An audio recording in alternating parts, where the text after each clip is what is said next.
안녕하세요. 미국 주식론 대학이 미존입니다. 1월 26일 수요일에 일부 방송을 시작합니다.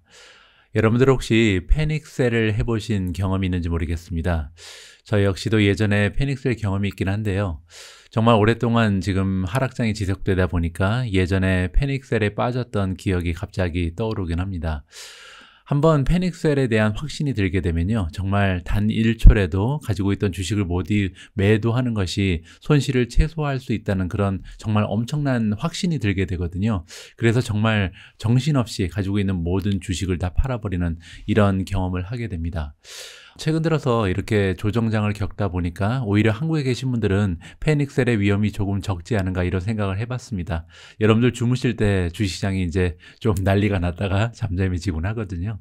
그래서 어떻게 보면 조금은 여러분들의 감정을 조절할 수 있는 유리한 위치에 있는 것이 아닌가 뭐 이런 생각도 해봤습니다.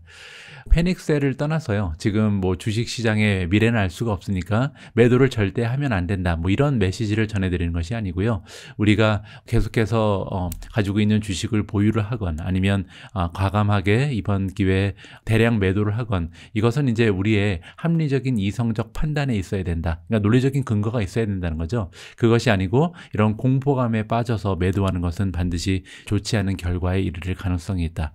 그래서 여러분들께서 굉장히 좀 여러 번 숙고하시고요, 여러 가지 투자의 논리를 좀 세우셔서 합당한 결정을 내리시는 것이 가장 중요하다고 생각을 합니다. 저 같은 경우는 굉장히 장기적인 관점을 가지고 투자를 하고 있고, 제가 보유하고 있는 대부분의 종목에 대해서 확신이 있기 때문에 장기적으로 계속해서 보유할 예정에 있다, 이렇게 말씀을 드리고 싶습니다. 물론 최근 들어서 그 확신이 조금씩 약해지고 있는 몇 가지 종목이 있거든요. 이런 종목들은 또 과감하게 또 매도를 하고 가지고 있는 나머지 종목에 추가적인 자금을 넣는 뭐 이런 과정도 필요할 것으로 생각이 됩니다. 자, 좀 말이 길어졌는데요. 1월 26일 오늘의 미국 주식 뉴스 1부 바로 시작합니다. 자, 오늘 일부 방송에서도 어제 미국 증시의 마감 시황을 먼저 살펴볼 텐데요. 뭐 패닉셀이 나올 만한 환경이 다시 한번 조성되긴 했었습니다. 보시는 것처럼 S&P 500이 1.22% 떨어졌고요. 다우존스가 0.19% 하락했습니다. 나스닥이 가장 안 좋았는데요. 무려 2.28% 추가적인 하락을 보여줬습니다.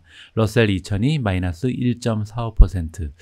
어제 증시랑 좀 비슷한 양상이 있었거든요. 초반에 굉장히 많이 빠지다가 막판에 좀 치고 올라갔었습니다. 그래서 한때 S&P 500 같은 경우는 이제 플러스로 돌아서는 것이 아닌가 우리가 기대를 했었고, 다우존스 같은 경우는 플러스를 찍고 다시 떨어졌습니다. 반면 이제 나스닥 같은 경우는 플러스를 보이지는 못하고요. 그래도 많이 회복됐다가 마지막에 다시 미끄러 떨어지면서 2% 이상 떨어지면서 좋지 않은 모습을 보인 하루였습니다. 개별 종목의 모습을 좀 봐도요, 마찬가지입니다. 넷 같은 경우 클라우드 플레이어죠. 9.22% 하락했고요. 핀터레스트가 8.49%, 로블록스가 7.58% 떨어졌습니다. 유니티가 6.21% 하락, 루시드가 6.20%, 테라다인이 6.21% 떨어졌고요. 그 뒤를 이어서 애쉬가 5.68%, 지스케일러가 5.65%, 파이버가 5.54% 떨어지면서 가장 좀 하락세가 눈에 띄는 이런 종목으로 기록이 된 하루였습니다. 자, 오늘 아무래도 첫 번째로 보내드릴 소식은 마이크로소프트의 어닝이 아닐까 합니다. 빅테크 종목 중에서 가장 먼저 어닝을 발표하면서 과연 마이크로소프트가 지금 굉장히 침체되어 있는 이 주식시장의 분위기를 반전해 줄 수 있을 것인가, 많은 분들께서 관심을 가졌던 이런 어닝 발표인데요. 안타깝게도 마이크로소프트가 어닝을 발표한 이후에 5% 이상 지금 주가가 하락을 하고 있습니다. 과연 어떠한 결과가 있었길래 주가가 올라가지 못하고 이렇게 다시 떨어지는지 직접 한번 읽어보시면서 판단을 하면 좋을 것 같습니다. 자, 마이크로소프트가 주저앉고 있다. 디스파이트라는 것은 뭐뭐에도 불구하고 이런 뜻이잖아요. 그래서 지금 2분기라고 부르는 것 같습니다. 원래는 이제 4분기인데 회계 분기상 2분기 결과를 발표했는데 이번에 전망치를 넘어서기는 했다. 따라서 빗이라는 좋은 결과를 발표했는데도 불구하고 주가가 하락하고 있구나라고 이해가 가능하죠. 자, 마이크로소프트가 이번에 발표하기를요, 세컨드 쿼터 2분기라고 말씀드렸죠. 어닝이 better than expected, 기대치보다 잘 나왔다 나왔다라고 자체적으로 진단을 하는 것 같습니다. 자, 그 이유가요. 지금 revenue from cloud computing, 우리가 보통 애저라고 부르는 클라우드 컴퓨팅 서비스를 제공하는 기업이 마이크로소프트잖아요. 이쪽에 그 매출이 무려 32%나 작년 대비 향상했다라는 굉장한 결과를 발표했습니다. 이 32%가 왜 이렇게 대단하냐면요. 마이크로소프트의 클라우드 서비스는 2020년에 굉장히 좋은 결과를 이미 발표한 바가 있거든요. 따라서 굉장히 성공적인 2020년 같은 분기에 비해서도 1년 동안 지금 32%의 매출의 성장이 있었다는 것은 굉장한 추세를 보이고 있다. 이렇게 우리가 이해를 해볼 수가 있고요. 자, 마이크로소프트가 또 발표를 하기를 이번에 earning per share가 2.48달러를 보였다. 그리고 레비뉴 같은 경우는 51.7 밀리언을 기록을 했습니다.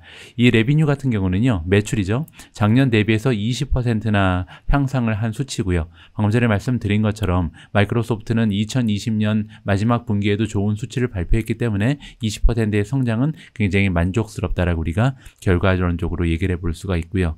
자, 컨센서스, 그러니까 시장에서 월가의 전문가들이 예측했던 earning per share는 2.32였습니다. 따라서 2.32에 비해서 2.48은 굉장히 좋은 결과였고, 또 레비뉴, 매출 경우에도 마찬가지죠. 50.78 빌리언이 예측치였는데 51.7을 기록했기 때문에 어닝 결과도 그렇고 매출도 그렇고 지금 기대치를 넘어섰다. 따라서 서프라이즈라고 얘기해도 좋을 만큼 굉장히 긍정적인 숫자가 나왔다. 이렇게 설명이 가능합니다. 자, 또한 이번 쿼터에서 마이크로소프트 같은 경우는요, 쉐어홀더에게 10.9 빌리언을 환원했다라고 나와 있습니다. 그 형태는 이제 바이백을 통해서, 바이백은 이제 자사주를 스스로 매입하는 거잖아요. 이렇게 매입을 해서 소각을 시켜버립니다. 그렇게 되면 시가총액은 그대로 있는데 주식의 수가 줄기 때문에 한 주당 시가총액을 나누면 가격이 올라갈 수밖에 없는 거잖아요. 주가를 올리기 위해서 자사주 매입을 10.9 빌리언이나 했다라고 이해가 가능하고요. 그리고 이제 배당 같은 경우는 작년에 비해서 9%를 올려줬다라고 정리가 됩니다. 따라서 여러 가지 정보를 지금 취합해 봤을 때 5% 가까이 주가가 떨어질 만한 그런 결과는 아니라고 우리가 생각해도 좋을 것 같고요. 자, 이렇게 결과와 관계없이 그냥 분위기상 떨어지는 거라면 어떻게 보면 주식을 매도할 그런 시점이 아니라 매수를 해야 되는 찬스로 우리가 생각하는 것이 맞는 것 같습니다.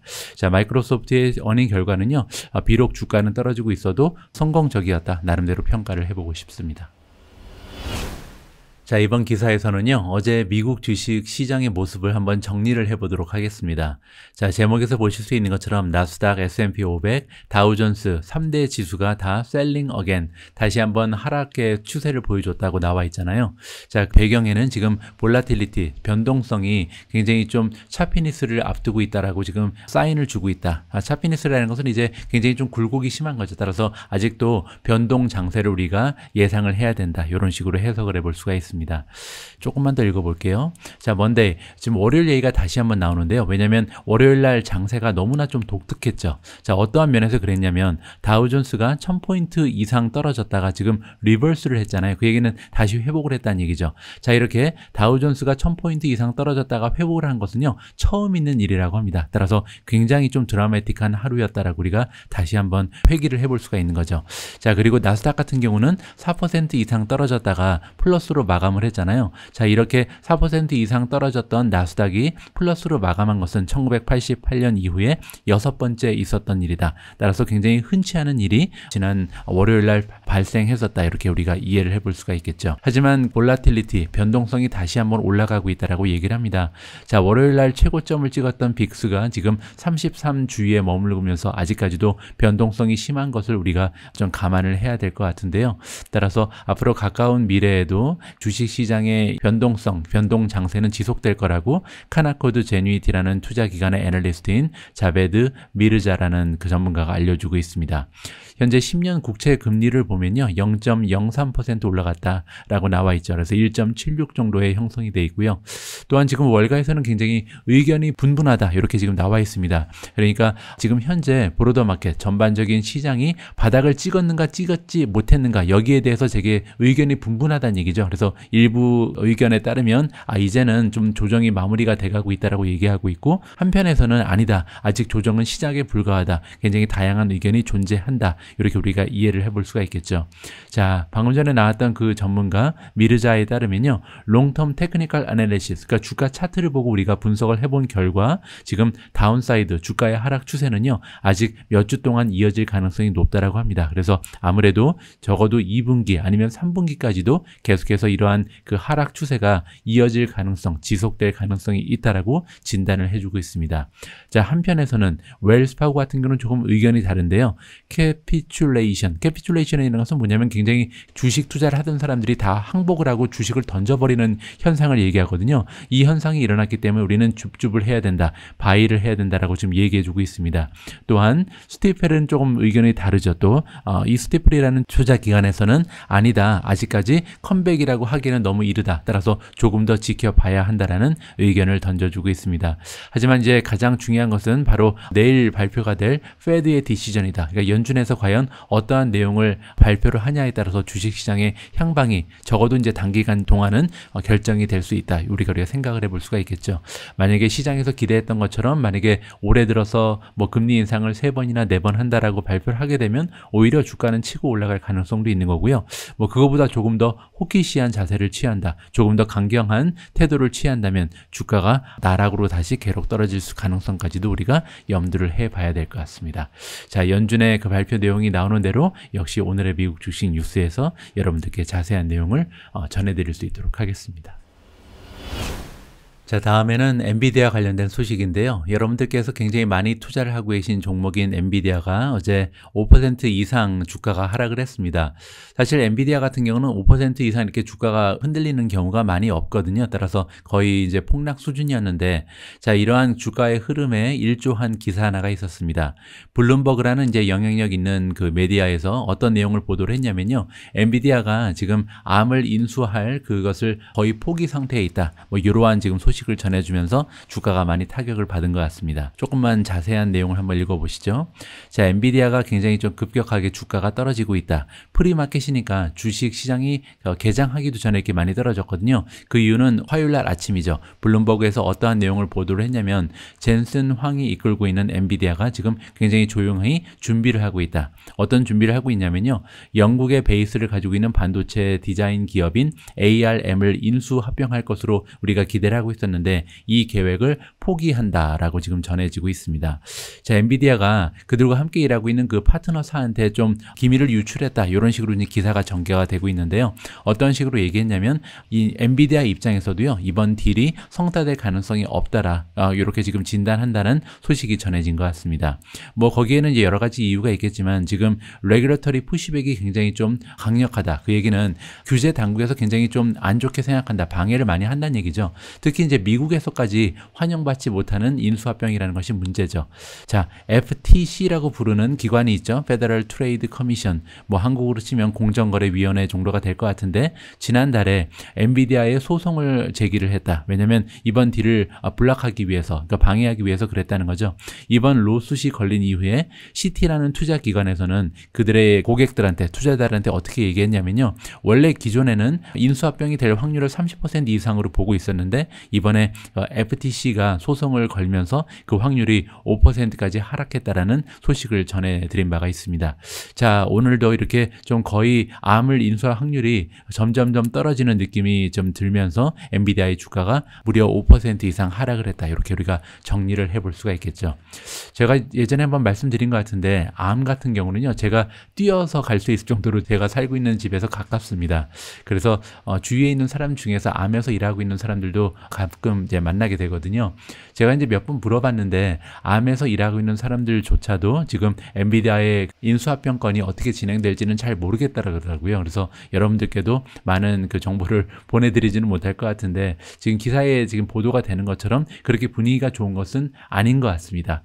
자, 그럼에도 불구하고 한 가지 더 덧붙여서 말씀드리고 싶은 것은 우리가 작년부터 어떤 얘기를 계속 했었냐면요, 엔비디아 주가가 너무나 많이 올라가서 좀 탄식을 하시는 분들이 많이 계셨잖아요. 주식을 줍줍할 기회가 굉장히 오래 있었는데 이렇게 주가가 횡보할 때 줍줍하지 못한 것이 너무 안타깝다. 그때 매수를 했어야 되는데 매수 기회를 놓쳤다라고 말씀하시는 분들이 많이 계셔서 제가 어떤 얘기를 했었냐면 암과의 인수합병이 불발될 경우 주가가 많이 떨어질 텐데 그때 이제 매수의 찬스로 삼으시면 된다라는 메시지를 전해드린 바가 있습니다. 자, 엔비디아를 이제 우리가 매수할 수 있는 기회가 드디어 오는 것 같거든요. 따라서 이번에 만약에 인수합병이 좌절이 된다면 우리 입장에서는 지금 엔비디아 같은 경우는 암과의 인수가 없이도 충분히 성장성이 대단한 기업이기 때문에 우리가 이번 찬스를 살려서 어떻게 보면 주식의 수를 늘릴 수 있는 굉장히 소중한 기회가 다가오고 있다. 이렇게 기대를 해볼 수가 있는 거겠죠. 자, 바로 앞에서 우리가 함께 읽어볼 기사에 등장한 엔비디아 같은 경우는 암과의 인수합병이 결렬될 위기에 처해 있다. 뭐 이러한 그 악재가 발생하면서 주가가 떨어지죠. 자, 그런데 이렇게 주가가 떨어지는 모습을 보면서 오히려 기대감이 올라갑니다. 주식을 매수할 수 있는 기회가 오겠구나. 좋은 우량주를 저가에 확보할 수 있는 기회가 찾아오나 보다라고 생각이 들죠. 자, 그런데요. 이번 기사를 보시면 지금 등장하는 기업 같은 경우는 핀터레스트인데 이번 기사를 읽으면서 제가 느낀 점은요. 오히려 불안감이 좀 커지고요. 주식을 추가적으로 매수한다기보다는 오히려 매도를 해야 하는 것이 아닌가 이러한 생각을 하게 됐습니다. 자, 어떠한 내용인지 한번 직접 여러분들께서 읽어보시고요. 판단을 해보시면 좋을 것 같습니다. 자, 핀터레스트가 잃어버리고 있다. 굉장히 많은 키 이그제큐티브니까요. 임원진이 많이 떠나가고 있다. 이렇게 우리가 이해를 해볼 수가 있을 것 같습니다. 자, 핀터레스트가 several senior executive, 그러니까 여러 명의 그 임원진을 한꺼번에 지금 정리를 한다라고 나와 있거든요. 그래서 지금 뉘앙스로 봐서는 해고를 시키는 것 같습니다. 자, 그리고 최근에 몇 주 동안 굉장히 많은 사람들이 이 기업을 떠나가고 있다. 이렇게 우리가 정리를 해볼 수가 있는데요. 거기에는 Head of Corporate Development, Corporate Development는 이제 다른 고객사와의 그 관계를 구축하는 이러한 그 직책이라고 보면 되는데 여기에 헤드를 맡고 있는 장급이 떠나가고 있다라고 이해를 하시면 좋을 것 같아요. 자, 이러한 내용은 더 인포메이션이라는 미디어에서 리포트를 해주고 있고요. 자, 최근 들어서 핀터레스트 같은 경우는 굉장히 그 비즈니스 부분에서 어려움을 겪고 있거든요. 어떤 부분이 가장 어렵냐면 최근 들어서 광고의 그 매출도 성장이 둔화되고 있고 또 하나 중요한 부분은 사용자의 수가 굉장히 좀 많은 어려움을 겪으면서 주가가 폭락을 해버렸습니다. 자, 그런데 이렇게 어려운 상황에서 대처하는 모습이 지금 나타나고 있는 것 같은데 이 대처하는 모습이 제가 해석할 때는 굉장히 좀 잘못된 방향으로 가는 것이 아닌가 그런 생각을 해봤거든요. 자, 가장 최근에 코퍼레이트 디벨롭먼트 팀의 장격인 게리 존슨이 핀터레스트를 떠났고요. 그리고 오마르 세알이라는 사람은 코어 프로덕트니까 가장 중요한 이 핵심 그 상품을 개발하는 그런 팀의 장으로 지금 나와 있는데 이분 역시도 핀터레스트를 떠났다라고 지금 리포트에 나와 있습니다. 자, 그런데 이 사람들만 그만둔 것이 아니고요. 자, 이들은 조이닝 한다. 그러니까 지금 굉장히 많은 사람들이 핀터레스트를 떠나가고 있는데 이 떠난 사람들의 명단에 조인을 한다, 합류를 한다라고 지금 얘기하고 있죠. 자, 어떠한 사람들이 떠났는지 뭐 이름은 중요한 것이 아니고요. 타이틀만 보시면 글로벌 전 세계적으로 헤드 오브 크리에이터 마케팅이니까 크리에이터를 상대로 해서 마케팅을 하는 사람이 지금 잘린 것 같고요. 그리고 글로벌 헤드 오브 비즈니스 디벨롭먼트 앤 파트너십, 비즈니스 디벨롭먼트 앤 파트너십은 세일즈 장이라고 보시면 됩니다. 그래서 전 세계적으로 지금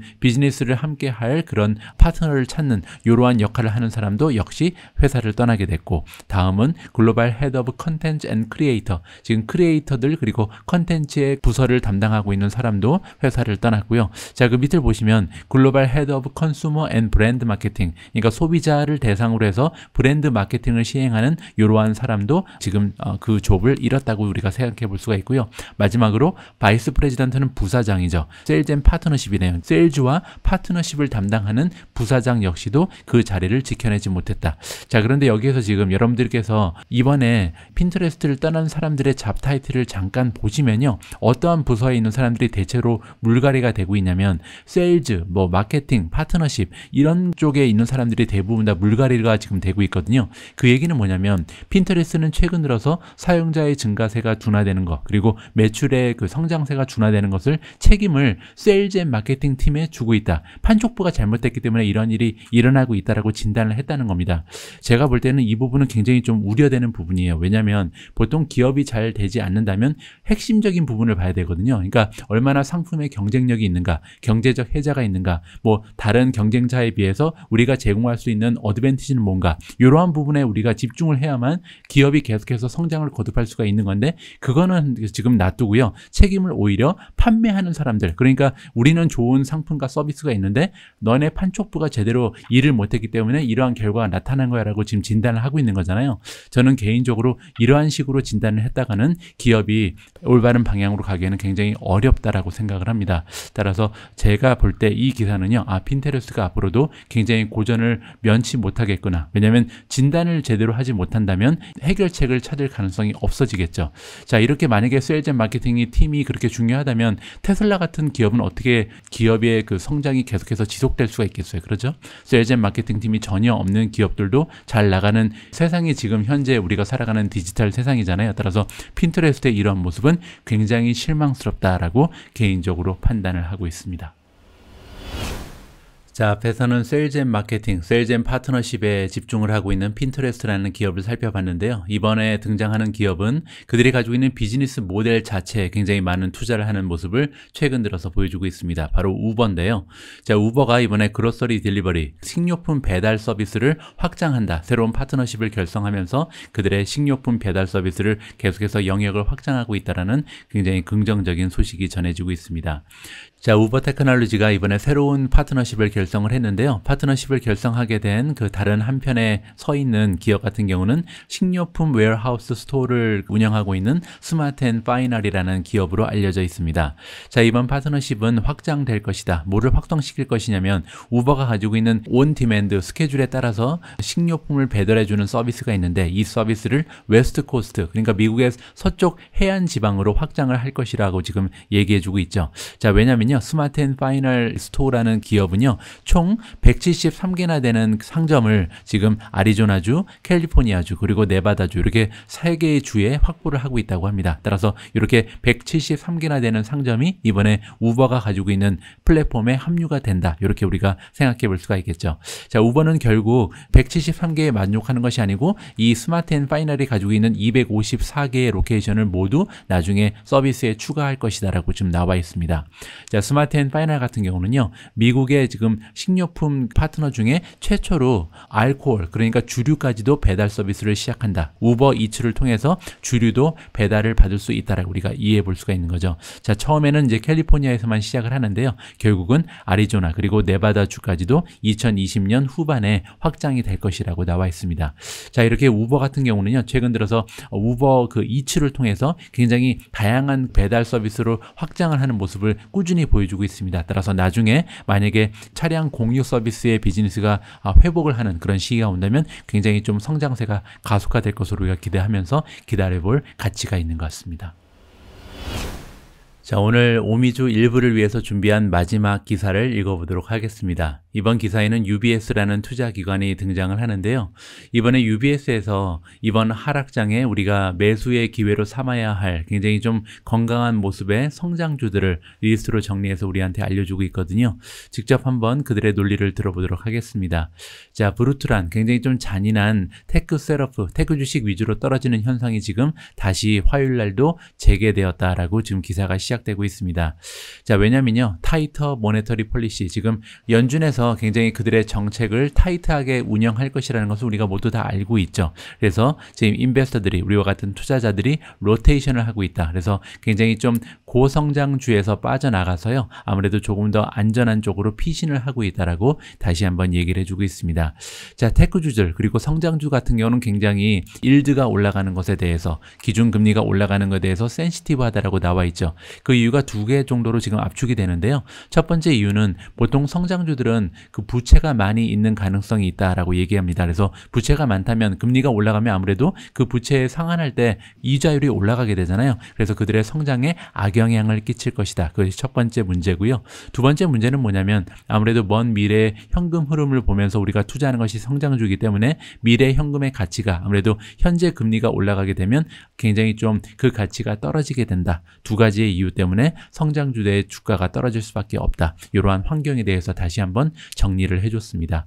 자, 그럼에도 불구하고 UBS가 믿기로는요, 일부 성장주들은 아마 이러한 인터레스트가 올라갈 때 발생하는 리스크를 피해갈 수 있을 것이다. 인슐레이션이 돼 있다라고 얘기하고 있습니다. 따라서 우리 투자자들이 이번에 성장주의 반등을 기대하면서 매수의 종목을 우리가 찾고 있다면 이번에 이러한 종목들을 우리한테 추천을 해주고 있는데요. 어떤 종목들이냐면 일단은 바이 레이스를 받고 있다. 따라서 매수 의견을 굉장히 많이 받고 있는 종목들. 두 번째로 업사이드 포텐셜, 그러니까 목표 주가까지 달성하기 위해서는 최소한 20% 이상의 주가 상승의 여력이 남아있는 이런 종목들만 나와 있다고 합니다. 자, 여기까지는 특별한 것이 아니죠. 근데 가장 중요한 부분이 여긴 것 같은데요. 밸류에이션을 봤을 때 지난 5년의 평균과 지금 밸류에이션을 보면 지금이 훨씬 더 낮은 상태에 있는 이러한 종목들을 지금 가려냈다고 합니다. 이 부분이 굉장히 중요하죠. 성장주는 보통 밸류에이션이 높잖아요. 그리고 이 밸류에이션이 계속해서 올라가다가 이제 폭락을 해버리는 건데 지금 현재는 너무나 그 주가가 많이 떨어져 있기 때문에 원래 이들이 가지고 있었던 과거 5년 동안 평균의 그 밸류에이션보다도 더 많이 떨어져 있는 상태다. 따라서 지금이 굉장히 좋은 주식의 매수 기회다라고 우리가 이해를 해볼 수가 있을 것 같습니다. 자, 첫 번째로 이름을 올리고 있는 종목은 플로어 앤 데코고요. 티커네임은 FND입니다. 자, 이 종목 같은 경우는 현재 주가에서 목표 주가까지 가기에는 65.3%라는 추가적인 상승 여력이 남아 있는 거고요. 두 번째는 아마존입니다. AMZN, 그리고 타겟 프라이스가 4,700이 나와 있기 때문에 지금부터 64% 이상 급등할 가능성이 열려 있다는 거죠. 자, 페이팔이 세 번째로 이름을 올렸습니다. PYPL, 타겟 프라이스가 263이고요. 지금부터 60.8%나 올라갈 가능성이 있다. 투일리오도 굉장히 좋습니다. 51%의 상승 여력, 테레스 코퍼레이션이 46%, 스탠리 블랙앤데커가 44.1%의 여력이 남아 있고요. 엠베스트넷이 99달러라는 타겟 프라이스 따라서 38.5%의 추가 상승 여력이 있고요. 아날로그 디바이시즈가 220달러니까 37.9%, 텍사스 로드하우스가요 36.2%의 상승 여력, 마지막으로 페이스북의 뉴네임이죠. 메타 플랫폼즈가 400달러라는 목표 주가를 받으면서 무려 31.9%나 1년 내에 주가가 상승할 여력이 있다라고 평가를 받고 있습니다. 자, 성장주 위주로 투자하시는 분들께서는 참고를 하시면 좋을 것 같습니다. 제가 오늘 일부 방송을 위해서 준비한 내용은 여기까지입니다. 가뜩이나 날씨도 좀 추운데 이렇게 주식시장까지 꽝꽝 얼어붙어서 너무나 좀 춥게 느껴지는 겨울이 장기간 지속되는 것 같습니다. 하루빨리 봄이 찾아와서요, 우리 몸도 마음도 좀 따뜻하게 녹일 수 있는 이런 장세가 펼쳐졌으면 합니다. 자, 오늘 저녁 시간에 2부도 방송되니까요, 많은 분들께서 다시 한번 찾아주셨으면 합니다. 우리 모두가 미국 주식 투자로 은퇴하는 그날까지 다 함께 화이팅입니다. 행복한 하루 되세요. 감사합니다.